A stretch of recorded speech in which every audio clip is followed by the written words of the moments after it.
Hey everyone, what's up? I haven't made a video in a while. Life has really gotten to me. That's alright. Hope you enjoyed that little montage at the start. If you haven't figured out already, I'm doing a little review of this little bad boy right here, the Fujifilm X100F. Not really a review, but I guess my use case for the camera and why I've grown to love it so much recently. FYI, this is not going to be a very, I guess, technical review.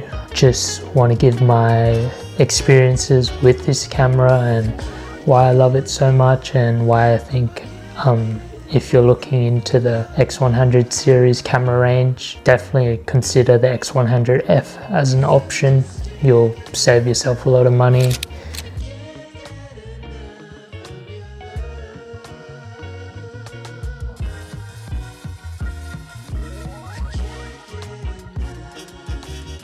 So before we get into the use case of this camera, let's go through a bit of a deep dive into not deep dive, sorry, but a dive into the specs quickly.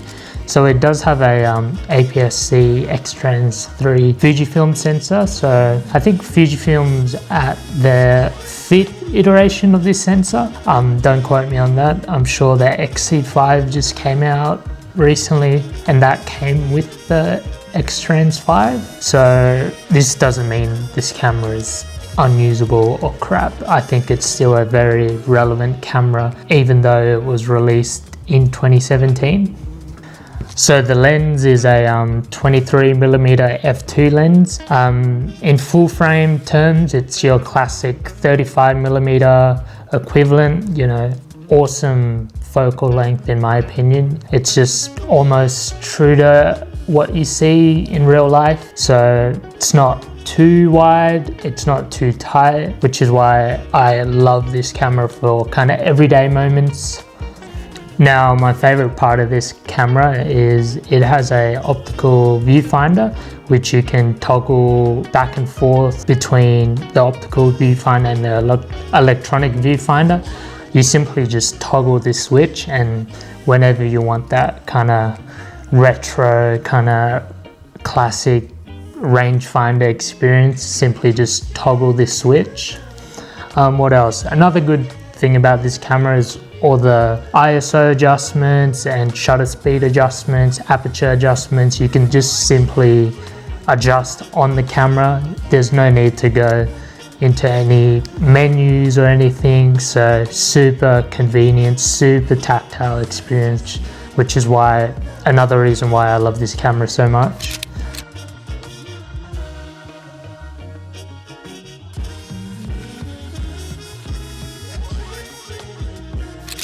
Next, let's talk about kind of one of the selling points of this camera for me personally, and that's the kind of aesthetics of it. Like, just look at it. It's a beautiful looking camera, and it's a kind of camera that kind of inspires me to kind of take out and shoot.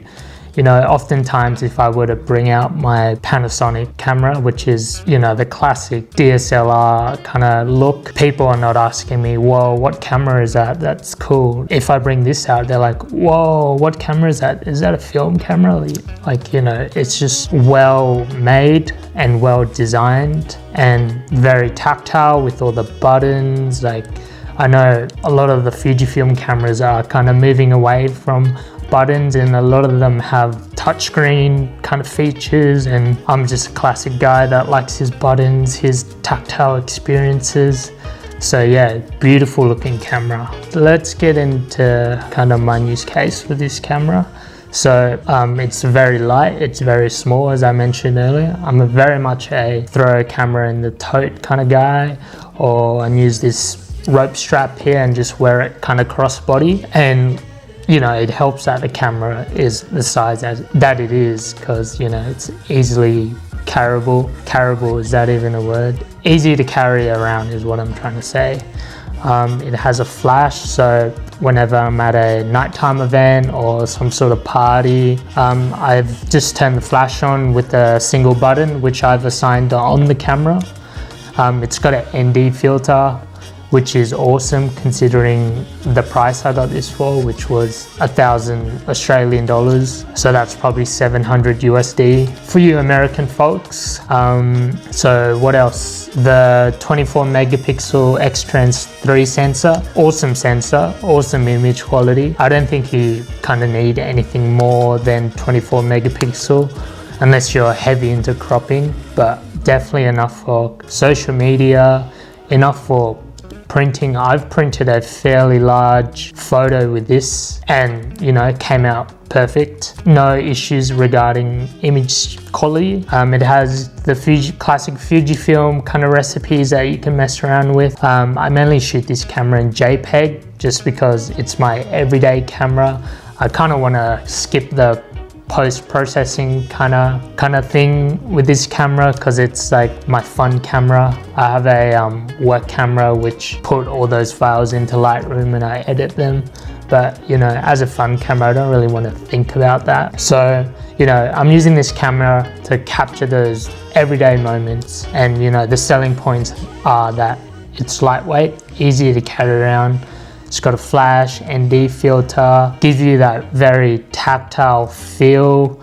And it's just an awesome camera if you want something that you can carry around. So I definitely recommend this camera. I know the X100 is out, but you know, if you want to save some coin, definitely look into the X100F. There's deals out there that you can find. I bought this off eBay, so definitely look on eBay. But also Facebook Marketplace is another good kind of place to buy cameras. Just obviously do your research. This is a camera that I'll definitely want to keep for a long time, and you know, I've enjoyed my time that I've had with it, and I definitely recommend those who are maybe new to photography as well to look into one of these cameras. And yeah, that just my thoughts and opinions on the X100F. If I do seem a bit nervous, I am very much sorry. I'm fairly new to this YouTube thing, so I'm trying to build my confidence, as I like to say, still with this talking to camera. I feel very awkward doing it, but that's all right. We must do things that we don't like. Like and subscribe, I guess, as they would say, and catch you in the next video. All right, let's go.